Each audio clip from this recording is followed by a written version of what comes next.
Sugar, pressure, cholesterol പൂർണ്ണമായും Siraj doctor മാറ്റി കൊടുക്കും. തീർച്ചയായും. ഷുഗർ, പ്രഷർ, കൊളസ്ട്രോൾ പൂർണ്ണമായും സിറാജ് ഡോക്ടർ മാറ്റി കൊടുക്കും. തീർച്ചയായും. എന്താണ് ഹാർട്ട് അറ്റാക്ക് ആണോ, ഹാർട്ടിന്റെ ഇഷ്യൂ ആണെന്നത് നമ്മൾ ഉടൻ തന്നെ ഹോസ്പിറ്റലിൽ പോകും, ടെസ്റ്റുകളൊക്കെ നടത്തും, നോർമൽ ആയിരിക്കും, ഗ്യാസിന് പ്രശ്നമായിരിക്കും. ഇങ്ങനെ കൂടുതലായിട്ട് ഇന്ന് രാത്രികളിൽ ഹോസ്പിറ്റലുകൾ വരവ് കൂടുതലാണ്. മൈഗ്രെയിൻ ഡോക്ടർ മാറിയിട്ടില്ല എന്നുള്ളത്. അപ്പോൾ അവർ ചോദിക്കുമ്പോൾ നമ്മൾ അതിൻ്റെ ബേസിക്കിലൊക്കെ പോകുമ്പോൾ ഹൈപ്പർ അസിഡിറ്റിയാണ് അവർക്ക് ഉണ്ടാവുക. അപ്പോൾ അതിൻ്റെ ഒക്കെ ഒരു കാരണം അല്ലെങ്കിൽ ഗട്ട് ഹെൽത്ത് പ്രോപ്പർ അല്ല എന്ന് കാണിക്കാനുള്ള ഒരു സിമ്പൽ മാത്രമാണ് യഥാർത്ഥത്തിൽ ഗ്യാസ് എന്ന് പറയുന്നത്. ഈ ഒരു വീഡിയോ നിങ്ങൾ മാക്സിമം ഷെയർ ചെയ്തോളി. ഷുഗർ, പ്രഷർ, കൊളസ്ട്രോൾ ഇത് പൂർണ്ണമായി മാറ്റി കൊടുക്കൂലേ? തീർച്ചയായും. ഞാൻ പറയുന്ന അതേപോലെ ചെയ്യുകയാണെന്നുണ്ടെങ്കിൽ 100% ചെയ്യാം, നമുക്കത് മാറ്റി കൊടുക്കും. കാരണം ഷുഗർ എന്ന് പറഞ്ഞാൽ ഹൈ ആയി കഴിഞ്ഞാൽ സൈലന്റ് അറ്റാക്ക് വന്നു കഴിഞ്ഞാൽ പോലും വേദന വരെ അറിയൂലല്ലോ. രാത്രി കിടന്ന് പിന്നെ രാവിലെ എണീക്കുന്ന സമയത്തായിരിക്കും അത് കാണുക. ഇപ്പൊ സ്ട്രോക്ക് വരൽ അങ്ങനെ ഉണ്ട്. കാരണം രാവിലെ എണീക്കുന്ന സമയത്ത് കാല് തളർന്നു പോവുക, ചെരുപ്പിടാൻ പറ്റുന്നില്ല, അല്ലെങ്കിൽ എണീറ്റ് പോകാൻ പറ്റുന്നില്ല, ഭയങ്കര പ്രയാസമായിരിക്കും. അതുവരെ ഷുഗർ അറിയില്ല, കൊളസ്ട്രോൾ നോക്കിയിട്ടുണ്ടായിരിക്കും, ഫാറ്റി ലിവർ ഒന്നും നോക്കിയിട്ടില്ല. ഒരു സുപ്രഭാതത്തിലായിരിക്കും ഇതെല്ലാം കൂടി നമ്മൾ ശ്രദ്ധയിൽപ്പെടുത്തുക. നമ്മൾ നിസ്സാരമായി കാണുന്ന പല കാര്യങ്ങളും പിന്നീട് അത് വലിയൊരു ഇഷ്യൂലേക്ക് എത്തിയിട്ടുണ്ടായിരിക്കും. ട്രീറ്റ്മെന്റ് വൈകിപ്പോ നമ്മുടെ ആയുസ് തന്നെ എന്ത് ചെയ്യും, കുറഞ്ഞു പോവുകയും ചെയ്യും. അതായത് ഷുഗർ, പ്രഷർ, കൊളസ്ട്രോൾ പൂർണ്ണമായും സിറാജ് ഡോക്ടർ മാറ്റി കൊടുക്കും. തീർച്ചയായും. ഷുഗർ മാത്രമല്ല, പ്രഷർ ഉണ്ട്, ഷുഗർ ഉണ്ട്, കൊളസ്ട്രോൾ ഉണ്ട്, ബാക്കി സന്ധിരോഗങ്ങളുണ്ട്, മൈഗ്രെയിന്റെ കേസുകൾ പോലും ഉണ്ട്. അതൊക്കെ ഒരുപാട് വർഷങ്ങളായിട്ട് മെഡിസിൻ എടുക്കുന്ന കേസുകൾ പോലും മെഡിസിൻ ഇല്ലാതെ ഇപ്പൊ മുന്നോട്ട് പോയിക്കൊണ്ടിരിക്കുന്നുണ്ട്. ശരിക്കും നല്ല പ്രോപ്പർ ആയിട്ട് പറഞ്ഞ് എടുക്കുന്നതാണെന്നുണ്ടെങ്കിൽ നമ്മൾ പറയുന്ന അതേപോലെ മെഡിസിനും കാര്യങ്ങളൊക്കെ കൊണ്ടുപോവുകയാണെങ്കിൽ നല്ല റിസൾട്ട് തന്നെ, നല്ല പോസിറ്റീവ് വൈസ് മെഡിസിൻ ഇല്ലാതെ പിന്നെ എന്താ അവർക്ക് മുന്നോട്ട് കൊണ്ടുപോകാൻ കഴിയും. കാരണം നമ്മുടെ വീട്ടിലൊക്കെ പ്രായമുള്ള ഒരുപാട് ആൾക്കാരുണ്ട്. അപ്പൊ നിങ്ങൾ ഇത് രജിസ്റ്റർ എന്തായാലും ചെയ്യണം. അവർക്ക് വേണ്ടി കൺസൾട്ടിങ് കറക്റ്റ് കൊടുക്കണം. അല്ലെങ്കിൽ പറയാൻ പറ്റൂല. കാരണം ഷുഗറൊക്കെ കൂടി സൈലന്റ് അറ്റാക്ക് ഒക്കെ വന്നു കഴിഞ്ഞാൽ ആരും അറിയൂല. അപ്പൊ നമ്മളെ വീട്ടിലുള്ളവർ എന്നും നമ്മളപ്പുറം വേണമെന്നുണ്ടെങ്കിൽ കറക്റ്റ് ചികിത്സയും കാര്യങ്ങളും നിങ്ങൾ കൊടുക്കണം. അപ്പൊ അടിയിൽ എന്തായാലും രജിസ്റ്റർ ചെയ്യാനുള്ള നമ്പറും കാര്യങ്ങളൊക്കെ ഞാൻ കൊടുത്തിട്ടുണ്ട്. ഇതിൽ ഷുഗർ മാത്രമല്ല, കൊളസ്ട്രോൾ ഉണ്ട്, പിന്നെ ജോയിന്റ് ഡിസീസ് ഉണ്ട്, റുമാറ്റിക് ആർത്രൈറ്റിസ് കേസുകൾ, അലർജി ഡിസീസുകൾ ഉണ്ട്, പിന്നെ ഇച്ചിങ്ങിന്റെ കേസുകൾ, ഭയങ്കര സോറിയാസിസ്, എക്സിമ പോലെയുള്ളത്, പിന്നെ ഇൻസോംനിയ പോലെയുള്ള സൈക്കാട്രിക് കേസുകൾ ഉണ്ട്. എല്ലാ കേസുകളും എന്താണ് ഇതിൽ പ്രോപ്പർ ആയിട്ട് നമുക്ക് ട്രീറ്റ്മെന്റ് ഉണ്ട്. ഏകദേശം എത്ര ഡോക്ടർമാരുണ്ടാവും? ഈ പറഞ്ഞതുപോലെ ആയുർവേദ ഡോക്ടർമാരുണ്ട്, യുനാനി ഉണ്ട്, ഹോമിയോപ്പതി ഉണ്ട്, നാച്ചുറോപ്പതി, എല്ലാ ഡോക്ടേഴ്സും ഉണ്ട്. ഇതിൽ കൺസൾട്ടേഷൻ ഫീ കംപ്ലീറ്റ് ഫ്രീ ആണ്. പിന്നെ മെഡിസിനിൽ നല്ല ഡിസ്കൗണ്ട് ഉണ്ട്. ഈ മെഡിസിൻ എന്ന് പറയുന്നത് നല്ല ക്വാളിറ്റി ഉള്ള, നല്ല റിസൾട്ട് ഉള്ള, സെലക്റ്റീവ് ആയിട്ടുള്ള മെഡിസിൻസ് ആണ്. ഏതെങ്കിലും മെഡിസിൻ നമ്മൾ കൊടുക്കല്ല, നല്ല റിസൾട്ട് ഉള്ള മെഡിസിൻസ് മാത്രമാണ് നമ്മൾ പേഷ്യൻസിന് നൽകുന്നത്. അപ്പൊ നല്ലൊരു ട്രീറ്റ്മെന്റ്, നല്ലൊരു അവസരം കൂടിയാണ് ഇത് സത്യം പറഞ്ഞാൽ. അപ്പൊ എന്തായാലും നിങ്ങളുടെ വീട്ടിലോ നിങ്ങളുടെ കുടുംബത്തിൽ ആർക്കെങ്കിലും ആവശ്യമുണ്ടെങ്കിൽ വീഡിയോ മാക്സിമം ഷെയർ ചെയ്തോളി. രജിസ്റ്റർ ചെയ്യാനുള്ള നമ്പർ അടിയിൽ കൊടുത്തിട്ടുണ്ട്, വേഗം വിളിച്ചോളി നിങ്ങൾ. ഒട്ടുമിക്ക ആളുകൾക്കും ഗ്യാസ് കയറാറുണ്ട്. ഭക്ഷണം കഴിച്ചില്ലെങ്കിലൊക്കെ നോർമലി ഗ്യാസ് കയറാറുണ്ട്. പക്ഷെ ചില ആളുകൾക്ക് ഇത് സ്ഥിരമായിട്ടുണ്ടാവാറുണ്ട്. ഭക്ഷണം കഴിച്ചാലും ശരിയാണ്, അല്ലെങ്കിൽ കഴിക്കുന്നതിൻ്റെ മുമ്പായിരിക്കും, ചിലപ്പോൾ കിടന്ന് ഉറങ്ങുന്ന സമയത്തൊക്കെ ആയിരിക്കും ഗ്യാസ് കയറുന്നുണ്ടാവുക. ഇങ്ങനെ സ്ഥിരമായിട്ട് ഗ്യാസ് കയറുന്ന ഈ ഒരു പ്രശ്നം നമുക്ക് പൂർണ്ണമായിട്ട് അല്ലെങ്കിൽ ഒരു ശാശ്വതമായിട്ട് മാറ്റാൻ പറ്റുമോ? അല്ലെങ്കിൽ അത് പെട്ടെന്ന് ചില ഇപ്പോൾ പറഞ്ഞ പോലെ കിടന്നുറങ്ങുന്ന സമയത്തോ അല്ലെങ്കിൽ രാത്രിയൊക്കെ ഉള്ള സമയത്തൊക്കെ ആണെങ്കിൽ, അല്ലെങ്കിൽ നമ്മൾ ഒറ്റയ്ക്കാണെങ്കിൽ ആവുന്ന സമയത്തൊക്കെ ആണെങ്കിൽ ഇങ്ങനെ ഗ്യാസ് കയറി ബുദ്ധിമുട്ടാണെങ്കിൽ നമുക്ക് ആ സമയത്ത് തന്നെ ഈ ഗ്യാസ് കയറുന്ന ഇൻസ്റ്റൻ്റ് ആയിട്ട് പോകാൻ വേണ്ടിയിട്ട്, കയറിയ ഗ്യാസ് പെട്ടെന്ന് പുറത്തു പോകാൻ വേണ്ടിയിട്ട് നമുക്ക് എന്തൊക്കെ നമുക്ക് ചെയ്യാൻ പറ്റും? തീർച്ചയായിട്ടും നമുക്ക് നമ്മുടെ വീട്ടിനകത്ത് നിന്ന് തന്നെ ചില കോമ്പിനേഷനൊക്കെ ഉണ്ടാക്കി അടുക്കളയിൽ നിന്ന് തന്നെ നമുക്കെന്ത് ചെയ്യാം, ഗ്യാസിനുള്ള മെഡിസിൻസ് അതിന് അവൈലബിൾ ആണ്. അതേപോലെ തന്നെ ചോദ്യത്തിൽ വന്നതുപോലെ നമുക്കിതിന് പൂർണ്ണമായും മാറ്റാൻ പറ്റുമോ എന്നുള്ളതാണ്. ഒരുപാട് പേർക്ക് നമ്മുടെ ക്ലിനിക്കിൽ വരുമ്പോൾ ചോദിക്കുന്നൊരു ചോദ്യമാണ് ഗ്യാസിൻ്റെ ഇഷ്യൂ. അത് പലപ്പോഴും പറയില്ല, അതൊരു സൈലൻ്റ് ആക്കിയിട്ട് വെക്കും, അതൊരു സെക്കൻഡറി ആക്കിയിട്ട് പലപ്പോഴും വെക്കാറുണ്ട്. പക്ഷെ നമ്മൾ മനസ്സിലാക്കേണ്ട ഒരു കാര്യം, ഓൾമോസ്റ്റ് പല റീസൺസിന്, പല അസുഖങ്ങൾക്കും കാരണം അതിൻ്റെ ബേസിക് ആയിട്ടുള്ളത് വയറാണ്. അപ്പോൾ അതുകൊണ്ടാണ് വയറ് കേട് വന്നത് കൊണ്ടാണ് യഥാർത്ഥത്തിൽ പല അസുഖങ്ങളും ഉണ്ടാകുന്നത്.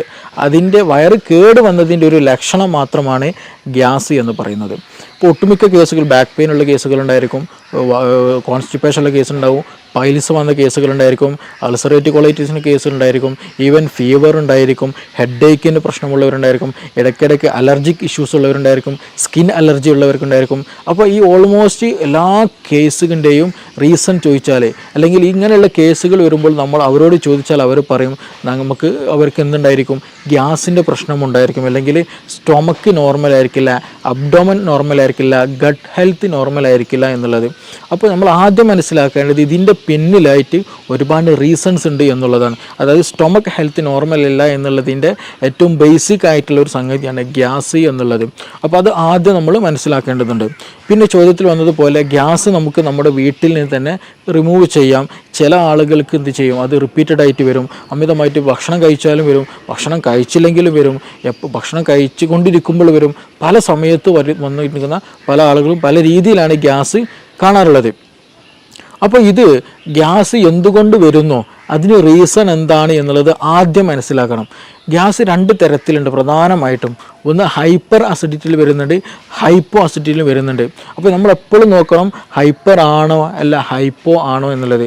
ഗ്യാസ് ഹൈപ്പർ അസിഡിറ്റിയിലും വരും, ഹൈപ്പോയിലും വരും. അപ്പോൾ നമ്മളെപ്പോഴും നമ്മുടെ സ്റ്റൊമക്ക് pH അല്ലെങ്കിൽ സ്റ്റൊമക്കിൻ്റെ കണ്ടീഷൻ എപ്പോഴും ഒരു ന്യൂട്രലായിട്ടാണ് കൊണ്ടുപോകേണ്ടത്. അപ്പോൾ അത് കൂടിയാലും പ്രശ്നമാണ്, കുറഞ്ഞാലും പ്രശ്നമാണ്.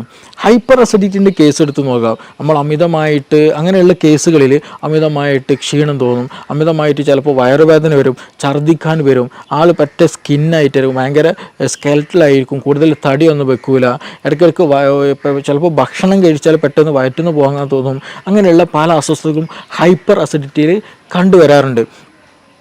ഈ കേസുകളിൽ ഈ ഹൈപ്പർ അസിഡിറ്റി വരാനും ഒരുപാട് കാരണങ്ങളുണ്ട്. നമ്മൾ സ്പൈസി ആയിട്ടുള്ള ഫുഡുകൾ അമിതമായി കഴിക്കുക, കൂടുതൽ അസിഡിറ്റി കൂടിയ ഫുഡുകൾ, ഉപ്പിലിട്ടതൊക്കെ എന്ത് ചെയ്യുക, അമിതമായിട്ട് കഴിക്കുക, കൂടുതൽ ഉപ്പടങ്ങിയിട്ടുള്ള ഭക്ഷണം കഴിക്കുക. പിന്നെ അതുപോലെ തന്നെ ടെൻഷൻ കൂടുതലായി ഉണ്ടാകുക, പിന്നെ അതുപോലെ എച്ച് പൈലോറിക്കിന് ഇൻഫെക്ഷൻ വരിക. അപ്പോൾ ഈ പറഞ്ഞ സാധനങ്ങളൊക്കെ ഏതെങ്കിലും ഒന്നുണ്ടെന്നുണ്ടെങ്കിൽ അത് നമ്മുടെ സ്റ്റൊമക്കിലുള്ള എപ്പിത്തീലിയൽ ലെയറിന് എന്ത് ചെയ്യും, ട്രിഗർ ചെയ്തുകൊണ്ടിരിക്കും. അവിടെയുള്ള HCl പ്രൊഡക്ഷൻ അത് എന്ത് ചെയ്യും, കൂട്ടാൻ കാരണമാകും. അപ്പോൾ HClൻ്റെ പ്രൊഡക്ഷൻ കൂടുക, ഗ്യാസ്ട്രിക് സെക്രീഷൻ കൂടിക്കഴിഞ്ഞാൽ സ്വാഭാവികമായിട്ടും അവിടെ ഗ്രാജ്വലി എന്ത് ചെയ്യും, അവിടെ ഇൻഫ്ലമേഷൻ വരും, അവിടെ ഇൻഫെക്ഷൻ വരും. അതിൻ്റെ കൂടെ തന്നെ അവിടെ ഗ്യാസ് പ്രൊഡക്ഷൻ കാരണം ഗ്യാസ് സൈറ്റ് ഇങ്ങനെ തികട്ടിയിട്ട് വരും. ചിലപ്പോൾ ഛർദി, വോമിറ്റിങ് വരും, ഛർദ്ദിക്കാൻ തോന്നും, ചിലപ്പോൾ നോസിയൻ്റെ അങ്ങനെ ഒരു ഫീലിംഗ് ഉണ്ടായിരിക്കും, തല ചുറ്റുന്നത് പോലെ തോന്നും, തലയിൽ എന്തോ ഹെവിനെസ് പോലെ, തലക്ക് കനമുള്ളത് പോലെയൊക്കെ തോന്നും. ഗ്രാജ്വലി ഇങ്ങനെയുള്ള ആളുകൾക്കാണ് എന്ത് പറയുക, തലയിൽ എന്തോ വെച്ചിട്ടുണ്ട് അല്ലെങ്കിൽ മൈഗ്രെയിൻ പോലെയുള്ള ഒരു ഫീലിംഗ് വരെ ഇത് കാരണമുണ്ടാകും. അപ്പോൾ അതുകൊണ്ട് തന്നെ ചില ആളുകൾക്ക് ഭക്ഷണം ഈ കേസുകളിൽ ഈ ഹൈപ്പർ അസിഡിറ്റിൻ്റെ കേസുകളിലാണ് കൂടുതൽ ആളുകൾ മൈഗ്രെയിൻ പോലും ഉണ്ടാകുന്നത്. അപ്പോൾ അതിൻ്റെയൊക്കെ ബേസിക് റീസണും അല്ലെങ്കിൽ നമുക്ക് കാണാൻ കഴിയുന്നതാണ് ഈ പറയുന്ന ഗ്യാസാണ്. അപ്പോൾ എപ്പോഴും ഗ്യാസ് ഉള്ളവർ ശ്രദ്ധിക്കണം. അത് മേ ബി ഈവൻ ക്യാൻസർ വരെ നീളാൻ ചാൻസ് ഉണ്ട്. അതേപോലെ തന്നെ ഈ പറഞ്ഞ പോലെ മൈഗ്രെയിനിലേക്ക് വരാൻ നീളാനുള്ള ചാൻസ് ഉണ്ട്. അപ്പോൾ അതുകൊണ്ട് തന്നെ ഈ മൈഗ്രെയിൻ കേസുകൾ എടുത്ത് നോക്കിയാൽ അവർ പറയുന്ന റീസൺ എന്താണെന്ന് വെച്ചിട്ടുണ്ടെങ്കിൽ സമയത്തിന് ഭക്ഷണം കഴിച്ചില്ല എന്നുണ്ടെങ്കിൽ തലവേദന വരുമെന്നുള്ളതാണ്. അപ്പോൾ സമയത്തിന് ഭക്ഷണം കഴിച്ചില്ല എന്നുണ്ടെങ്കിൽ എന്താണ് സംഭവിക്കുന്നത്, ഹൈപ്പർ അസിഡിറ്റി വരും. ഈ ഹൈപ്പർ അസിഡിറ്റി വന്നാൽ എന്ത് ചെയ്യും, തലവേദനയിലേക്ക് നയിക്കും എന്നുള്ളതാണ്. അപ്പോൾ അത് ഗ്രാജ്വലി എന്ത് ചെയ്യും, തലവേദനയിലേക്ക് നയിക്കും ഹൈപ്പർ അസിഡിറ്റി കാരണം എന്നുള്ളതാണ്. പിന്നെ മറ്റേതേപോലെ തന്നെ റീസണാണ് ടെൻഷൻ വരിക എന്നുള്ളത്. എന്തെങ്കിലും ടെൻഷനായിട്ട് എന്തെങ്കിലും ഫ്യൂച്ചറിൽ അല്ലെങ്കിൽ പാസ്റ്റ്, ടെൻഷൻ എന്നുള്ള വിഷയം പറയുമ്പോൾ നമ്മൾ എപ്പോഴും ചിന്തിക്കേണ്ട ഒരു കാര്യമാണ്, ഈ വ്യക്തി എന്തായിരിക്കും, ഒന്നെങ്കിൽ ഫ്യൂച്ചറിൽ എന്തെങ്കിലും ഡ്രീം കണ്ടിട്ടായിരിക്കും നീങ്ങുക, അല്ലെങ്കിൽ പാസ്റ്റിൽ എന്തെങ്കിലും ഇഷ്യൂ ഓർത്തിട്ട് ഞാൻ അങ്ങനെ ചെയ്തുകൊണ്ടല്ലോ ഇങ്ങനെ ആയത്, അന്ന് അങ്ങനെ ചെയ്യുകയാണെങ്കിൽ ഇന്ന് ഇങ്ങനെ ആവില്ലായിരുന്നല്ലോ, അങ്ങനെയൊക്കെ ചിന്തിച്ചുകൊണ്ടിരിക്കും. ഫ്യൂച്ചറിലാണെങ്കിലോ എനിക്ക് 2 കൊല്ലം കഴിഞ്ഞിട്ട് ഇത് എക്സാം പാസ്സാവണം, അല്ലെങ്കിൽ വീട് വെക്കണം, മകളെ കെട്ടിക്കാനുണ്ട്, കടം കൊടുക്കാനുണ്ട്. ഇപ്പോഴൊന്നല്ലേ 2 വർഷം 5 വർഷം 10 വർഷം ശേഷമായിരിക്കും. പക്ഷെ ആ ഒരു ചിന്തയിലായിരിക്കും എല്ലാ വർക്കുകളും. ഈവൻ ഉറങ്ങാൻ പോകുമ്പോഴും ഉണർന്നെണീക്കുമ്പോഴും ആ മൈൻഡ് സെറ്റിലായിരിക്കും. അപ്പോൾ അത് ഗ്രാജ്വലി എന്ത് ചെയ്യും, ടെൻഷനായിക്ക് മാറി പിന്നീട് എന്ത് ചെയ്യും, നമ്മുടെ വയറ്റിലുള്ള ഗ്യാസ്ട്രിക് സെക്രീഷൻ വല്ലാണ്ട് കൂട്ടിക്കളയും. ഞാൻ നേരത്തെ പറഞ്ഞതുപോലെ തന്നെ എന്ത് ചെയ്യും, നമ്മുടെ HClൻ്റെ ഒക്കെ പ്രൊഡക്ഷന് കൂട്ടിക്കളയും. അപ്പോൾ കൂടുതലായിട്ട് സ്റ്റൊമക്ക് സെക്രീഷൻസ് കൂടിക്കഴിഞ്ഞാൽ, HClൻ്റെ പ്രൊഡക്ഷൻ കൂടിക്കഴിഞ്ഞാൽ എന്ത് ചെയ്യും, ഇൻഫെക്ഷൻ വരും, ഇൻഫെക്ഷൻ വരും, മറ്റു പല അസ്വസ്ഥതകളുണ്ടാവും. നേരത്തെ പറഞ്ഞതുപോലെ അതും എന്ത് ചെയ്യും, ടെൻഷൻ കൂടുന്നതും മൈഗ്രെയിനിലേക്ക് നയിക്കും എന്നുള്ളതാണ്. അതേപോലെ തന്നെയാണ് ഉറക്കം കുറഞ്ഞു കഴിഞ്ഞാലും ഇതുപോലെ നമ്മുടെ ഗ്യാസ്ട്രിക്കിൻ്റെ സെക്രീഷൻസ് കൂടും, നമ്മുടെ ബോഡി വളരെ തിന്നാക്കും, ഡൈജഷനെ അത് ബാധിക്കുന്നുണ്ട്. അപ്പോൾ ഉറക്കം കുറഞ്ഞു കഴിഞ്ഞാലും നേരത്തെ പറഞ്ഞതേപോലെ തന്നെ എന്താണ്, ഈ മൈഗ്രെയിൻ്റെ ഇഷ്യൂ കാണാറുണ്ട്. അപ്പോൾ ഇതിൻ്റെയൊക്കെ ഈ ഗ്യാസ്ട്രിക് സെക്രീഷൻ കൂടുന്ന കണ്ടീഷനാണ് ഈ പറഞ്ഞിട്ടുള്ള ഫുഡ്, സ്പൈസി ആയിട്ടുള്ള ഫുഡ്, കൂടുതൽ അസിഡിറ്റി കൂടിയിട്ടുള്ള ഉപ്പിലിട്ടത് കഴിക്കുന്നത്, അതേപോലെ ടെൻഷൻ വരുന്നത്, അതേപോലെ എച്ച് പൈലോറിക്കിൻ്റെ ഇൻഫെക്ഷൻ വരുന്ന കണ്ടീഷനുകളൊക്കെ അതിൽ വരുന്ന കാറ്റഗറിയാണ് ഹൈപ്പർ അസിഡിറ്റി എന്നുള്ള കാറ്റഗറി. അപ്പോൾ ഇങ്ങനെയുള്ള കേസുകൾ നമുക്ക് നോർമലി ആയിട്ടുണ്ടെങ്കിൽ നമുക്ക് എന്ത് ചെയ്യാന്ന് വെച്ചാൽ ഒന്ന് സിമ്പിളായിട്ട് ചെയ്യാൻ പറ്റാവുന്ന ഒന്നാണ് ഈ ലെമൺ ടീ കുടിക്കുക എന്നുള്ളത്. നല്ല ഇഷ്യൂസ് ഉണ്ടെങ്കിൽ, ഇപ്പോൾ നിങ്ങൾക്ക് മൈഗ്രെയിൻ്റെ ഇഷ്യൂ ഉണ്ട്, എന്ത് ഗ്യാസ്ട്രിക്കിന് ഭയങ്കര അസ്വസ്ഥത, ഛർദ്ദിക്കാൻ തോന്നുന്നു, അല്ലെങ്കിൽ ഒരു അസ്വസ്ഥത ഫീൽ ചെയ്യുന്നുണ്ടല്ലോ, ആ ഒരു സമയത്ത് തന്നെ ഒരു ഗ്ലാസ്സിൽ ഒരു എന്താ ചെയ്യുക, ചെറിയ രൂപത്തിൽ ഒരു നാരങ്ങ കംപ്ലീറ്റ് നീരെടുത്തിട്ട് തന്നെ ഒരു ലെമൺ ടീ ഉണ്ടാക്കി കുടിച്ചാൽ വളരെ നല്ല റിസൾട്ടാണ്. ആ വോമിറ്റിംഗ് ടെൻഡൻസി, അതുപോലെ തലക്കൊരു കറക്കം, ഒരു തല ചുറ്റുന്നത് പോലെ ഫീൽ ചെയ്യുക, അതൊക്കെ ഒരു വിത്തിൻ മിനിറ്റ്സിനുള്ളിൽ തന്നെ നമുക്ക് ക്യൂറായിട്ട് നമുക്ക് കൊണ്ടുപോകാം. പക്ഷെ അത് ആ സമയത്ത് കറക്റ്റ് ടൈമിൽ തന്നെ ചെയ്യണം. ഈവൻ നല്ല ഇഷ്യൂവിലേക്ക് എത്തിക്കഴിഞ്ഞ് കഴിഞ്ഞാൽ അത്ര റിസൾട്ട് ഉണ്ടാകണമെന്നില്ല. അപ്പോൾ ആ ഒരു സമയത്ത് തന്നെ, അസ്വസ്ഥത തുടങ്ങുന്ന സമയത്ത് തന്നെ ചെയ്യുക. അതേപോലെ സമയത്തിന് ഫുഡ് കഴിക്കുക, ഹൈപ്പർ അസിഡിറ്റി വരാതെ നമ്മൾ പരമാവധി ശ്രദ്ധിക്കുക എന്നുള്ളതാണ്. പിന്നെ ഇത് ഹൈപ്പർ അസിഡിറ്റിയുടെ കേസിലാണ്. മറ്റൊരു കേസുണ്ട്, രണ്ടാമത് ഹൈപ്പോ അസിഡിറ്റി എന്നുള്ളതാണ്. ഈ ഹൈപ്പോ അസിഡിറ്റിയുടെ കേസിൽ സിമ്പിളായിട്ട് പറഞ്ഞാൽ ഇങ്ങനെ തിരിച്ചറിയാമെന്ന് ചോദിച്ചാൽ, ചില ആളുകൾ ഭക്ഷണം കഴിച്ചു കഴിഞ്ഞാൽ ഒരു ഖനം പോലെ ഉണ്ടാകും, വയറെന്തോ ഫില്ല് കഴിഞ്ഞ പോലെ. രാവിലെ ഭക്ഷണം കഴിച്ചതായിരിക്കും, വൈകുന്നേരമായിട്ട് പോലും വിശപ്പില്ല, അല്ലെങ്കിൽ ദാഹമില്ല, അങ്ങനെ ഒരു ഫീലിങ്ങേ പോലും തോന്നുന്നില്ല എന്നുള്ളതാണ്. അതേപോലെ തന്നെ ഇവർക്ക് ഉണ്ടാകും വയറ്റിന് ശരിയായ രീതിയിൽ ശോധന ഉണ്ടാകില്ല. അപ്പോൾ ഇങ്ങനെയുള്ള കേസുകൾ എന്താണെന്ന് വെച്ചാൽ ഒരുപാട് സമയം എന്ത് ചെയ്യും, നമ്മൾ കഴിക്കുന്ന ഭക്ഷണങ്ങൾ ഇങ്ങനെ കെട്ടിക്കിടക്കും, വയറ് ശരിക്കും ദഹിക്കാണ്ട്. കാരണം എന്താണ്, ദഹിക്കണമെന്നുണ്ടെങ്കിൽ ഗ്യാസ്ട്രിക് സെക്രീഷന് ഒരു നോർമൽ ലെവലെങ്കിലും വേണം. അപ്പോൾ ആ നോർമൽ ലെവൽ പോലും ഇല്ലാണ്ട് കുറഞ്ഞ അളവിലാണ്, വേണ്ടതൊന്നും ഇല്ല ദഹിക്കാൻ. അപ്പം അങ്ങനെ വരുമ്പോൾ എന്ത് ചെയ്യും, വയറ്റിൽ ഈ നമ്മൾ കഴിച്ച ഭക്ഷണ പദാർത്ഥങ്ങൾ അവിടെ നിൽക്കും. അവിടെ നിന്നിട്ട് അവിടെ എന്ത് ചെയ്യും, ബാക്ടീരിയൻ്റെ ഗ്രോത്ത് നടക്കും, അങ്ങനെ ബാഡ് സ്മെല്ലുള്ള കിഴിവാഴ് പ്രൊഡ്യൂസ് ചെയ്യും. പിന്നെ ഇതുപോലെ ശോധന ശരിക്കും ലഭിക്കില്ല, ചിലപ്പോൾ വയറുവേദന ഉണ്ടാകും, വയറ് വീർത്ത പോലൊരു ഫീലിംഗ് ഉണ്ടാകും, വിശപ്പുണ്ടാകില്ല. ഇങ്ങനെയുള്ളവർക്ക് എന്ത് ചെയ്യും, ഓക്കാനം പോലെയുള്ള അസ്വസ്ഥതകൾ ഉണ്ടാകാറുണ്ട്. അപ്പോൾ ഇങ്ങനെയുള്ള കേസുകൾ എന്താ വെച്ചാൽ ദഹനക്കുറവാണ്, അല്ലേ, ഹൈപ്പോ അസിഡിറ്റിയുടെ കേസുകളാണ്. അപ്പോൾ നമ്മൾ അതിന് ദഹനത്തെ പ്രൊമോട്ട് ചെയ്യണം. അവിടെ ദഹനം നടന്നാൽ കൂടുതലായിട്ട് HCl, ഗ്യാസ്ട്രിൻ പോലെയുള്ള പ്രൊഡക്ഷൻസ് കൂടിക്കഴിഞ്ഞാൽ ദഹനം സുഗമമായി നടക്കും, ഈ പ്രശ്നങ്ങളൊന്നും ഉണ്ടാകില്ല. അപ്പോൾ ആ ഒരു സമയത്ത് നമ്മൾക്ക് ഏറ്റവും ബെസ്റ്റ് നമ്മുടെ അടുക്കളയിലുള്ള സ്പൈസസ് ഉപയോഗിക്കുക എന്നുള്ളതാണ്. അത് കരുതി നല്ല ചുവന്ന മുളകിൻ്റെ പൊടി ഉപയോഗിക്കുക എന്നുള്ളതല്ല. നമുക്ക് മല്ലി വളരെ നല്ല മെഡിസിൻസാണ്. മല്ലി തിളപ്പിച്ച വെള്ളം കുടിക്കുക എന്ന് പറഞ്ഞാൽ നമ്മുടെ ഫീവർ, ഉള്ളിലുള്ള ഫീവർ, പനി ഉണ്ടെന്നുണ്ടെങ്കിൽ ചില ആളുകൾക്ക് മേലും കൈക്ക് കോച്ചി പിടിക്കുന്ന ഒരു ഇതുണ്ടായിരിക്കും, അതിന് നല്ലതാണ്. അതേപോലെ ഗ്യാസിന് വളരെ നല്ല റിസൾട്ടാണ് ഈ നമ്മൾ എന്ത് ചെയ്യുക, ഡെയിലി കുടിക്കുന്ന വെള്ളത്തിൽ എന്ത് ചെയ്യാന്ന് ഒരു കലത്തിൽ, ഒരു പാത്രത്തിൽ രാവിലെ എണീക്കുന്ന സമയത്ത് തന്നെ കുറച്ച് നമ്മൾ ജീരകവെള്ളം ഉണ്ടാക്കുന്ന അതേപോലെ തന്നെ എന്ത് ചെയ്യുക, കുറച്ച് മല്ലി ഇട്ടിട്ട് നന്നായിട്ട് തിളപ്പിച്ച്, ആ തിളപ്പിച്ചാറിയ വെള്ളം എന്ത് ചെയ്യുക, ദാഹിക്കുന്ന സമയത്തും ഭക്ഷണം കഴിക്കുന്ന സമയത്തൊക്കെ എന്ത് ചെയ്യുക, ആ വെള്ളം ഇങ്ങനെ കുടിച്ചുകൊണ്ടിരിക്കുക. അത് ഗ്യാസ് നന്നാവാനും നന്നായിട്ട് പുറം തള്ളാനും ദഹനം നന്നാകാനും ശോധനം കിട്ടാനൊക്കെ വളരെ വളരെ നല്ല ബെസ്റ്റ് റിസൾട്ട് ഉള്ളതാണ് ഈ മല്ലി, കൊത്തമ്പാലി അല്ലെങ്കിൽ ക്യുമിൻ എന്നുള്ള ആ സംഗതി. അപ്പോൾ അതെന്ത് ചെയ്യുക, വളരെയധികം നല്ല ബെനിഫിഷ്യലാണ്. പിന്നെ അതേപോലെ നമുക്ക് ചെയ്യാൻ പറ്റുന്നതാണ്, വീട്ടിൽ നിന്ന് ചെയ്യാൻ പറ്റാവുന്ന കാര്യമാണ് വെളുത്തുള്ളി കഴിക്കുക എന്നുള്ളത്. വെളുത്തുള്ളി ചുട്ട് കഴിക്കുന്ന, പച്ചക്ക് കഴിക്കുന്ന പ്രശ്നമില്ല, അങ്ങനെയും ചില കഴിക്കാം. പക്ഷേ ഇതേ വെളുത്തുള്ളി എന്ത് ചെയ്യാണ്, ഹൈപ്പർ അസിഡിറ്റി ഉള്ളവർ ഉപയോഗിച്ചാൽ അവർക്ക് അസ്വസ്ഥത കൂടും, അവർക്ക് പല അസ്വസ്ഥതകളും ബുദ്ധിമുട്ടുകളും അവർക്ക് എന്ത് ചെയ്യും, ഫീൽ ചെയ്യാനുള്ള സാധ്യത വളരെ വളരെ കൂടുതലാണ്. അപ്പോൾ ഹൈപ്പോ അസിഡിറ്റിൻ്റെ കേസിലാണെങ്കിൽ മാത്രമാണ് ഈ വെളുത്തുള്ളി കൂടുതൽ എഫക്റ്റീവായിട്ട് ഫീൽ ചെയ്യുള്ളൂ, ദഹനം കൂടുതൽ പ്രൊമോട്ട് ചെയ്യുകയുള്ളൂ. പിന്നെ നമുക്കിതിൽ കൂടെ ഇഞ്ചി വളരെ നല്ലതാണ്. അപ്പോൾ ഇഞ്ചി, ഗ്രാമ്പു, പട്ട പോലെയുള്ള സ്പൈസസുകളൊക്കെ നമ്മുടെ ഭക്ഷണത്തിൽ ഉൾപ്പെടുത്തുക. അത് വെച്ചുള്ള കഷായങ്ങൾ, അതേപോലെ തന്നെ ഭക്ഷണത്തിൽ ഉൾപ്പെടുത്തി കഴിക്കുന്നതൊക്കെ ദഹനം കൂട്ടാൻ വളരെ ഹെൽപ്ഫുള്ളാണ്. അപ്പോൾ അങ്ങനെയുള്ള സംവിധാനങ്ങൾ, അങ്ങനെയുള്ള മരുന്നുകളൊക്കെ എന്ത് ചെയ്യാന്ന് വെച്ചാൽ നമ്മുടെ ഭക്ഷണത്തിൽ മിങ്കിൾ ചെയ്തിട്ട്, അത് ഭക്ഷണത്തിൻ്റെ കൂടെ ഒഴിവാക്കാനുള്ളതല്ല, അത് ഭക്ഷണത്തിൻ്റെ ഒരു പാട്ടാക്കി തന്നെ നമ്മൾ ഉപയോഗിക്കുകയാണെന്നുണ്ടെങ്കിൽ നമ്മൾ കഴിക്കുന്ന ഭക്ഷണം എന്ത് ചെയ്യും, ദഹിക്കാൻ കൂടുതൽ സുഗമമാക്കാൻ കഴിയും. ഇതിന് സ്ഥിരമായിട്ട് മരുന്നുണ്ടോ, ഇതെങ്ങനെ സ്ഥിരമായിട്ട് വരാതിരിക്കാൻ ശ്രദ്ധിക്കുക എന്നുള്ളത് ഒരു ചോദ്യം ചോദിക്കേണ്ടായി. അപ്പോൾ നമ്മൾ ഈ കേസിൽ ശ്രദ്ധിക്കേണ്ടത്, ഞാൻ നേരത്തെ പറഞ്ഞതുപോലെ ഇത് നമ്മൾ ദഹനവുമായി ബന്ധപ്പെട്ടതാണ്. അപ്പോൾ ഇതൊരു ലൈഫ് സ്റ്റൈൽ ഡിസീസാണ്. നമ്മൾ തോന്നിയ സമയത്ത് ഉറങ്ങുക, തോന്നിയ അതുപോലെ ജീവിക്കുക, തോന്നിയത് തിന്നുക എന്നുള്ള ഒരു കൺസെപ്റ്റ് നമുക്കിവിടെ ഒരിക്കലും പോസിബിൾ അല്ല ഈ ഹൈപ്പോ അസിഡിറ്റി ഉള്ളവർ. അപ്പോൾ നമ്മൾ ഭക്ഷണം സമയത്തിന് കഴിക്കുക, ആവശ്യത്തിന് കഴിക്കുക, ആവശ്യമുള്ള അളവിൽ കഴിക്കുക, ക്വാളിറ്റി ഉള്ളത് കുറച്ചുകൊണ്ട് എന്ത് ചെയ്യുക, കൂടുതൽ നല്ല രീതിയിൽ കഴിക്കുക എന്നുള്ളതാണ്.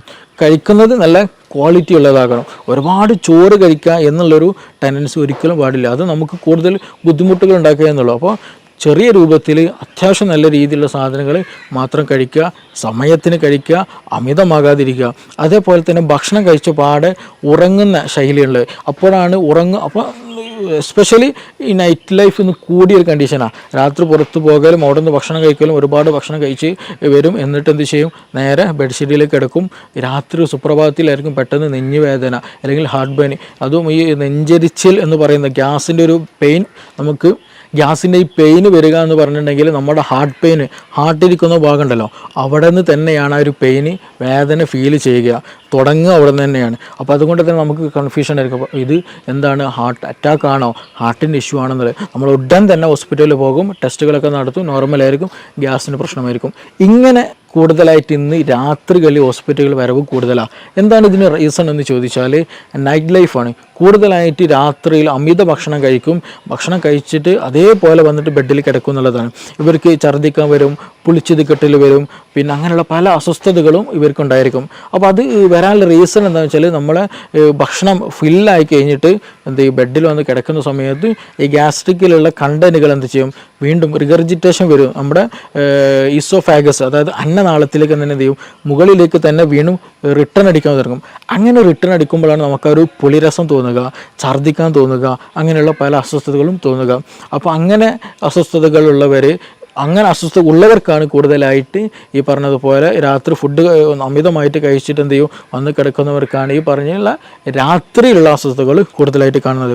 ഇനി മറ്റൊരു ചോദ്യം ചോദിച്ചതുപോലെ തന്നെ ഇത് ലൈഫ് സ്റ്റൈലൊക്കെ നോർമലാണ്, വേറെ പ്രശ്നങ്ങളൊന്നുമില്ല, കറക്റ്റ് ഭക്ഷണം കഴിക്കുന്നുണ്ട്, പക്ഷേ എന്നിട്ട് പോലും എന്ത് ഗ്യാസിന് അസ്വസ്ഥതകളുണ്ട്, ഛർദ്ദിക്കാൻ വരുന്നുണ്ട്, ചില സമയത്ത് അൾസറിൻ്റെ ഇഷ്യൂസ്, ഇടയ്ക്കിടയ്ക്ക് വായിലും മുറിവൊക്കെ വരുന്നുണ്ട്. തീർച്ചയായിട്ടും അതൊരു ഇൻഫെക്റ്റീവ് കണ്ടീഷനാണ്. എച്ച് പൈലോറിക്കിൻ്റെ പ്രസൻസ് കാരണമായിട്ട്, എച്ച് പൈലോറി ഓൾമോസ്റ്റ് എല്ലാ ആളുകളിലും കണ്ടുവരുന്ന ഒരു ബാക്ടീരിയയാണ് ബാക്ടീരിയം പൈലോറി എന്ന് പറയുന്നത്. എച്ച് പൈലോറിക് എന്നുള്ള ഈ ബാക്ടീരിയ എന്താണ്, ആക്റ്റീവായിട്ടുണ്ടായിരിക്കും. ഈ സ്റ്റൊമക്കിൽ ആക്റ്റീവായിട്ടുണ്ടായിരിക്കും. സ്റ്റൊമക്കിന് ഒരു പ്രത്യേകതയുണ്ട്, നമ്മുടെ ഒരു എപ്പിത്തിലെ ലെയർ ഉണ്ട്, നമ്മൾ ടൈറ്റ് ജംഗ്ഷൻ വെച്ചിട്ടുണ്ടെങ്കിൽ ഒരു സെല്ല് അടുത്ത സെല്ലും കൂടി ഭയങ്കര ടൈറ്റഡാണ്, അതിൻ്റെ ഇടയിൽ ഗ്യാപ്പില്ല. അങ്ങനെ ടൈറ്റായിട്ട് ഇങ്ങനെ നിരയായിട്ട് വെച്ച ഒരു ലെയറാണ് എപ്പിത്തിലെ ലെയർ. അതിന് നേരെ മുകളിലാണ് മ്യൂക്കസ് എന്നുള്ള ഒരു വഴുവഴുത്ത ഒരു കൊഴുപ്പുണ്ടായിരിക്കും.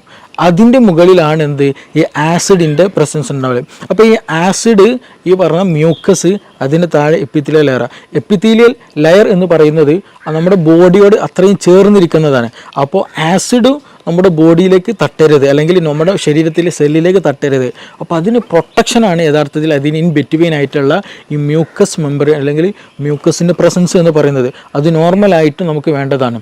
അപ്പോൾ ചില കണ്ടീഷനുകളിൽ ഈ എച്ച് പൈലോറിക്കിൻ്റെ പ്രസൻസ് കൂടുതലായിട്ടുണ്ടായിരിക്കും, എച്ച് പൈലോറിക് ആക്റ്റീവ് ആയിട്ടുണ്ടായിരിക്കും. അങ്ങനെ വരുമ്പോൾ നമ്മുടെ ശരീരം, ഈ ഒരു എച്ച് പൈലോറിക്കിന് വേറെ പ്രത്യേകത കൂടെ ഉണ്ട്.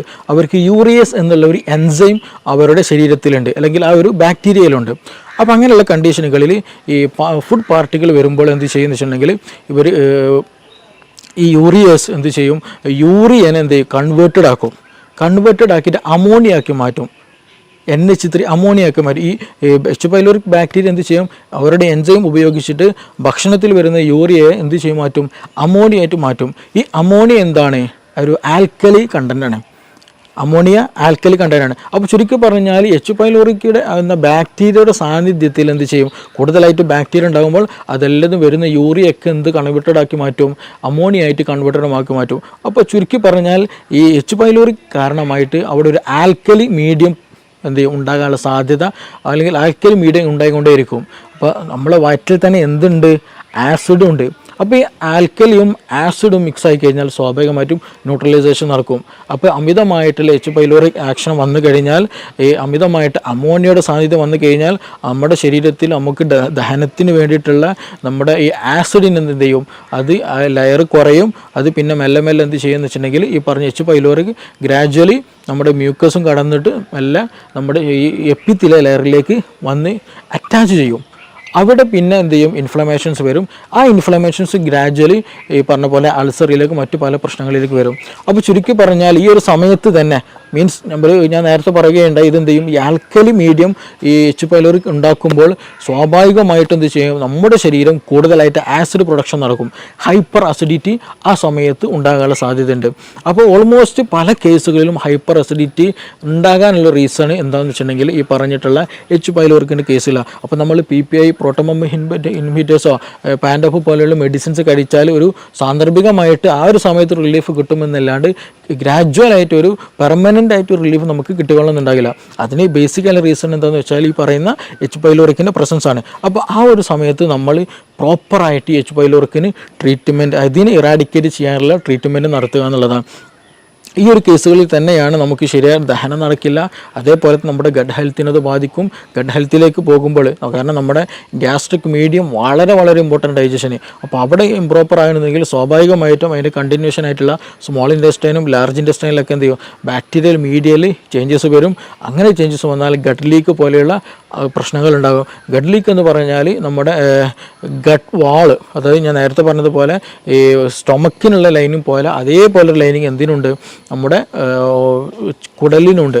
അപ്പോൾ ആ ഒരു നോർമലി ആയിട്ടുള്ള അതിൻ്റെ ഒരു മീഡിയം നഷ്ടപ്പെടുമ്പോൾ സ്വാഭാവികമായിട്ടും ഗട്ടിലുള്ള ഒരുപാട് സൈറ്റോടോക്സിൻസ് ഉണ്ട്, നമ്മുടെ കോശങ്ങളെ നശിപ്പിക്കാൻ കഴിയുന്ന, ഇൻഫെക്ഷൻ ഉണ്ടാക്കാൻ കഴിയുന്ന, നമ്മുടെ ഹെൽത്തിനെ നെഗറ്റീവായിട്ട് എഫക്റ്റ് ഉണ്ടാക്കുന്ന പല സാധനങ്ങളും, പല വസ്തുക്കളും, പല ബൈ പ്രൊഡക്റ്റുകളും എന്തുണ്ട് നമ്മുടെ ഈ ഒരു ഭക്ഷണം അല്ലെങ്കിൽ ഈ ഒരു ഭക്ഷണത്തിനുണ്ടായിരിക്കും. അപ്പോൾ അതെന്ത് ചെയ്യും, നമ്മൾ ഡയറക്റ്റ് ആയിട്ട് നമ്മുടെ ശരീരത്തിൽ കിടക്കും. അത് പിന്നീട് ഓട്ടോ ഇമ്മ്യൂൺ ഡിസീസുകളായിട്ട് പലപ്പോഴും ഉണ്ടാകാറുണ്ട്. അപ്പോൾ ചുരുക്കി പറഞ്ഞാൽ നമ്മുടെ ഗഡ് ഹെൽത്തും നമ്മുടെ സ്റ്റൊമക്കിൻ്റെ ഹെൽത്തും വളരെ വളരെ ഇമ്പോർട്ടൻ്റ് ആണ്. അപ്പോൾ H. pylori പ്രസൻസ് ഉണ്ടായിക്കൊമ്പോഴാണ് പലപ്പോഴായിട്ട് ഈ നിരന്തരമായിട്ടുള്ള ഗ്യാസിൻ്റെ ഇഷ്യൂസ് ഉണ്ടാവുക, മാറാത്ത ഗ്യാസിൻ്റെ പ്രശ്നങ്ങൾ ഉണ്ടാവുക. അതിന് നമ്മൾ പ്രോപ്പറായിട്ടുള്ള ട്രീറ്റ്മെൻറ്റ് എടുക്കുക എന്നുള്ളതാണ് ഏറ്റവും ബെസ്റ്റായിട്ട് നമ്മൾ ചെയ്യേണ്ടത്. H. pylori വേണ്ടിയുള്ള ട്രീറ്റ്മെൻറ്റ് എടുക്കുക, ഗ്യാസിന് വേണ്ടിയിട്ടുള്ളതല്ല. ഗ്യാസ് എന്നുള്ളത് അതൊരു സിംറ്റം മാത്രമാണ്. അത് അങ്ങനെ ഒരു ഇൻഫെക്ഷൻ അവിടെയുണ്ട് എന്ന് അറിയിക്കാനൊരു സിംറ്റം മാത്രമാണ്. അപ്പോൾ അതിനു വേണ്ടി നമ്മൾ ചെയ്യേണ്ടത് ഗ്യാസിന് ട്രീറ്റ്മെൻറ്റ് ചെയ്യുക എന്നുള്ളതല്ല. H. pylori പ്രസൻസ് ഉണ്ടോ എന്നുള്ളതിനുള്ള ഒരുപാട് മെത്തേഡുകളുണ്ട്. ബേരിയം വീൽ എക്സ്റേകൾ ചെയ്യാവുന്നതാണ്. പിന്നെ അതേപോലെ തന്നെ യൂറിയ ബ്രീത്ത് ടെസ്റ്റുകളുണ്ട്. അപ്പോൾ അങ്ങനെയുള്ള ടെസ്റ്റുകൾ നടത്തിയാൽ തന്നെ ഓൾമോസ്റ്റ് നമ്മുടെ ഗ്യാസ്ട്രിക് കണ്ടീഷൻസ് നമുക്കറിയാം, അൾസർ ഉണ്ടോ നമുക്കറിയാൻ കഴിയും. അതുപോലെ ഈ പറഞ്ഞ H. pylori പ്രസൻസ് ഉണ്ടോയെന്ന് അറിയാൻ കഴിയും. അങ്ങനെയൊക്കെ ടെസ്റ്റുകൾ നടത്തി അതിന് വേണ്ട ട്രീറ്റ്മെൻറ്റ് എടുക്കുക. അപ്പോൾ അതിന് ഇരട്ടി മധുരം, നമ്മളെപ്പോഴും കേട്ടിട്ടുള്ള സംഗതിയാണല്ലോ ഇരട്ടി മധുരം. ഈ H. pylori ഇൻഫെക്റ്റഡ് ആയി കഴിഞ്ഞാൽ അതിന് ഏറ്റവും ബെസ്റ്റുള്ള ഒരു ഒറ്റമൂല്, അത് ഇരട്ടി മധുരം ഏറ്റവും നല്ല ബെനിഫിഷ്യലാണ്. അതേപോലെ തന്നെ ഈ ഹൈപ്പർ അസിഡിറ്റി കേസ് വന്നാൽ നമുക്ക് പ്രോബയോട്ടിക്കുകളും പ്രീബയോട്ടിക്കുകളായിട്ടുള്ള പ്രൊഡക്റ്റുകൾ യൂസ് ചെയ്യുന്നത് എന്താണ്, നമ്മുടെ ദഹനം നന്നാക്കാനും ആസിഡ് മീഡിയം നോർമലാക്കാനൊക്കെ നമുക്കത് ഹെൽപ്ഫുള്ളാണ്. അപ്പോൾ അങ്ങനെ ഒരു പ്രോപ്പറായിട്ടുള്ള ട്രീറ്റ്മെൻറ്റ് ചെയ്യുക എന്നുള്ളതാണ് ഏറ്റവും ബെസ്റ്റ്. നമ്മുടെ കേസുകളിൽ തന്നെ ഒരുപാട് കേസുകൾ നമ്മുടെ ക്ലിനിക്കിൽ തന്നെ വന്നിട്ടുണ്ട്. ഈ മൈഗ്രെയിൻ വന്ന കേസുകൾ, മാറാത്ത 8, 10, 15 വർഷമായിട്ട് മൈഗ്രെയിൻ ഡോക്ടറെ മാറിയിട്ടില്ല എന്നുള്ളത്. അപ്പോൾ അവർ ചോദിക്കുമ്പോൾ നമ്മൾ അതിൻ്റെ ബേസിക്കിലേക്ക് പോകുമ്പോൾ ഹൈപ്പർ അസിഡിറ്റിയാണ് അവർക്ക് ഉണ്ടാവുക. ചില കേസുകൾ മൈഗ്രെയിൻ അവർ പറയുകയുള്ളൂ, ഹൈപ്പർ അസിഡിറ്റി എന്നുള്ള കണ്ടീഷൻ തന്നെ അവർ പറയില്ല. പക്ഷേ അത് കാരണം അതിന് അഡാപ്റ്റഡ് ആയിട്ടുണ്ടായിരിക്കും. കാരണം ഹൈപ്പർ അസിഡിറ്റിക്കാളും കൂടുതൽ അവർക്ക് പ്രശ്നമായിട്ട് തോന്നൽ എന്താണ്, മൈഗ്രെയിൻ്റെ ഇഷ്യൂ ആയിരിക്കും. അപ്പോൾ പക്ഷേ ഈ ഹിസ്റ്ററി എടുത്ത് പോകുമ്പോൾ അവർക്ക് ഹൈപ്പർ അസിഡിറ്റി ആയിരിക്കും കൂടുതലായിട്ടുണ്ടായിരിക. അപ്പോൾ സ്വാഭാവികമായിട്ടും അവർക്ക് മോശം ക്ലിയർ ആയിരിക്കില്ല, ദഹനം ക്ലിയർ ആയിരിക്കില്ല. ഞാൻ നേരത്തെ പറഞ്ഞതുപോലെ ഗഡ് ഹെൽത്ത് ബാഡായിരിക്കും, പ്രോപ്പറായിട്ട് നിലനിൽക്കില്ല.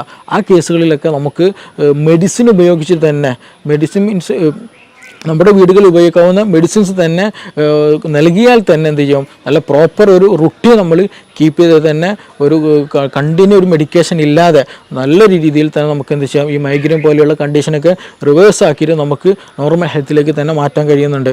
അപ്പോൾ അതിൻ്റെയൊക്കെ ഒരു ബേസിക് എന്ന് പറയുന്നതാണ് യഥാർത്ഥത്തിൽ ഗ്യാസ് അല്ലെങ്കിൽ ഗ്യാസ്ട്രിക് ഇഷ്യൂ എന്നുള്ളത്. അപ്പോൾ ഇതിന് പ്രോപ്പർ ട്രീറ്റ്മെൻറ്റ് ഉണ്ട്, പ്രോപ്പർ വേ ഓഫ് ലിവിങ് ഉണ്ട്. അപ്പോൾ അത് ഏത് റൂട്ടിലാണോ ഏതാണോ പ്രശ്നം എന്നുള്ളത് ഐഡൻറ്റിഫൈ ചെയ്യുക എന്നുള്ളതാണ് ഫസ്റ്റ് നമ്മൾ ചെയ്യേണ്ടത്. അത് ഐഡൻറ്റിഫൈ ചെയ്തതിന് ശേഷം അതിന് പ്രോപ്പറായിട്ട് അതിനെ നമ്മൾ എന്ത് ചെയ്യണം, പ്രശ്നമാണോ, ഹൈപ്പർ അസിഡിറ്റിൻ്റെ പ്രശ്നമാണോ, ഹൈപ്പോ അസിഡിറ്റിൻ്റെ പ്രശ്നമാണോ. ഹൈപ്പർ അസിഡിറ്റിൻ്റെ പ്രശ്നമാണെങ്കിൽ തന്നെ നമ്മുടെ ഡയറ്റിൽ അമിതമായിട്ടുള്ള എന്തെങ്കിലും എരിവ് കൂടിയതോ സോൾട്ടി ആയിട്ടുള്ളതോ അങ്ങനെയുള്ള എന്തെങ്കിലും ഉപയോഗിക്കുന്നതാണോ, ഇതിനകത്തിൽ ടെൻഷൻ എന്തെങ്കിലും ഉണ്ടോ, ഇതിനകത്തിൽ H. pylori ഇൻഫെക്ഷൻ തന്നെയാണോ, അങ്ങനെയുള്ളത് ഏതാണോ എന്നുള്ളത് ഡിഫറൻഷ്യേറ്റ് ചെയ്യണം. ഇനി ഹൈപ്പോ അസിഡിറ്റിൻ്റെ കേസിലാണെങ്കിലും ശരി, അവിടെയും H. pylori പ്രശ്നം ഉണ്ടാകാറുണ്ട് ചില കേസിൽ. അപ്പോൾ അത് വന്നതാണോ, ഇനി അതല്ല വേറെ അമിത ഭക്ഷണം പ്രശ്നമാണോ, നമ്മുടെ റുട്ടീനുള്ള പ്രശ്നമാണോ, അത് ഏതാണോ എന്നുള്ളത് നമ്മൾ കറക്റ്റ് ഐഡൻറ്റിഫൈ ചെയ്യേണ്ടതുണ്ട്. ചില കേസുകളിൽ ആസിഡ് അല്ലെങ്കിൽ പുളിച്ചു തകട്ടിൽ വരും. ആർക്ക്? നല്ല തടിച്ച ഒരാൾക്ക് ഉണ്ടെങ്കിൽ, ഒബസിറ്റി കൂടുതലുണ്ടെങ്കിൽ, കൂടുതൽ ഓവർ ഈറ്റ് ഉണ്ടെങ്കിൽ, അങ്ങനെയുള്ള കേസുകൾ എന്ന് വെച്ചാൽ അവർക്ക് ഇടയ്ക്കിടയ്ക്ക് കിടന്നാൽ തന്നെ എന്ത് ചെയ്യും? പുളിച്ചു തകട്ടലോ വരും. കാരണം എന്താണെന്ന് വെച്ചിട്ടുണ്ടെങ്കിൽ എന്താണ്? അബ്ഡോമിനൽ പ്രഷർ കൂടുതലായിരിക്കും, വയറിൻ്റെ ഭാഗത്ത് പ്രഷർ വളരെ കൂടുതലായിരിക്കും. അപ്പോൾ ആ മുകളിലേക്കുള്ളൊരു തള്ളൽ കിടന്നാലും എന്ത് ചെയ്യും? ഫീൽ ചെയ്യും. അപ്പോൾ അങ്ങനെയുള്ളവർക്ക് എന്ത് ചെയ്യും? അതും വരാറുണ്ട്. അപ്പോൾ ആ ഒരു കേസിലൊക്കെ എന്താ വെച്ചാൽ നമ്മൾ ചെയ്യേണ്ടത് അതിന് വേണ്ടിയിട്ടുള്ള ട്രീറ്റ്മെൻറ്റ് എടുക്കുക എന്നുള്ളതാണ്. അപ്പോൾ ചുരുക്കി പറഞ്ഞാൽ ഇതിന് പ്രോപ്പറായിട്ട് തന്നെയുള്ള ട്രീറ്റ്മെൻറ്റ്. ഗ്യാസ് എന്നുള്ളത് ബേസിക് ആയിട്ടുള്ള ഒരു റീസണാണ്. ആ റീസണിൻ്റെ പിന്നിൽ നമുക്ക് ഒരുപാട് അസുഖങ്ങൾ ഉണ്ടായിരിക്കും. ആ അസുഖങ്ങളായിരിക്കും പലപ്പോഴും നമ്മൾ ഫോക്കസ് ചെയ്യുക. ഞാൻ നേരത്തെ പറഞ്ഞതുപോലെ ഒന്നെങ്കിൽ നമുക്ക് മൈഗ്രെയിൻ ആയിരിക്കും ഉണ്ടാവുക, അല്ലെങ്കിൽ സോറിയാസിസ് പോലെ സ്കിൻ ഡിസീസ് ആയിരിക്കും ഉണ്ടാവുക, അല്ലെങ്കിൽ ഇതിൻ്റെ ബാക്കിൽ എന്തെങ്കിലും ടെൻഷൻ്റെ എന്തെങ്കിലും ഇഷ്യൂസ് ഉണ്ടായിരിക്കും, ആങ്സൈറ്റി പോലെയുള്ള തലകറക്കം പോലെയുള്ള പ്രശ്നങ്ങൾ ഉണ്ടായിരിക്കും. ഇനി അതെല്ലാം മറ്റു സ്കിൻ ഡിസീസുകൾ പലപ്പോഴും അർട്ടിക്കേരി പോലെയുള്ള പ്രശ്നങ്ങൾ ഉണ്ടാകാറുണ്ട്, എക്സിമ പോലെയുള്ള പ്രശ്നങ്ങൾ ഉണ്ടാകാറുണ്ട്. അപ്പോൾ ഇതിൻ്റെയൊക്കെ ബേസിക് ആയിട്ട് വരുമ്പോൾ നമ്മുടെ ഗട്ട് ഹെൽത്താണ് ഇതിന് റീസൺ ആയിട്ട് വരിക. അപ്പോൾ അതിൻ്റെ ഒക്കെ ഒരു കാരണം, അല്ലെങ്കിൽ ഗട്ട് ഹെൽത്ത് പ്രോപ്പർ അല്ല എന്ന് കാണിക്കാനുള്ള ഒരു സിമ്പൽ മാത്രമാണ് യഥാർത്ഥത്തിൽ ഗ്യാസ് എന്ന് പറയുന്നത്. അപ്പോൾ നമ്മുടെ ഗട്ട് ഹെൽത്ത് പ്രോപ്പർ ആക്കുക, നമ്മൾ പ്രോപ്പറായിട്ടുള്ള ഡയറ്റ് എടുക്കുക, പ്രോപ്പറായിട്ടൊരു നല്ല ബെനിഫിഷ്യൽ ആയിട്ടൊരു ലൈഫ് സ്റ്റൈൽ കീപ്പ് ചെയ്യുക എന്നുള്ളതാണ് ഇതിന് ഏറ്റവും ബെസ്റ്റ് ആയിട്ടുള്ള ഒരു മെഡിസിൻ എന്നുള്ളത്. അത് ഇന്ന് നമ്മുടെ ക്ലിനിക്കിൽ തന്നെ അവൈലബിൾ ആണ്. ഒരുപാട് ആളുകൾക്ക് അതുകൊണ്ട് ഒരുപാട് അസുഖങ്ങൾക്ക് ഗട്ട് ഹെൽത്ത് നോർമലാക്കിയതിൽ കൂടെ നമുക്ക് ട്രീറ്റ് ചെയ്യാൻ കഴിഞ്ഞിട്ടുണ്ട്. Okay, thank you.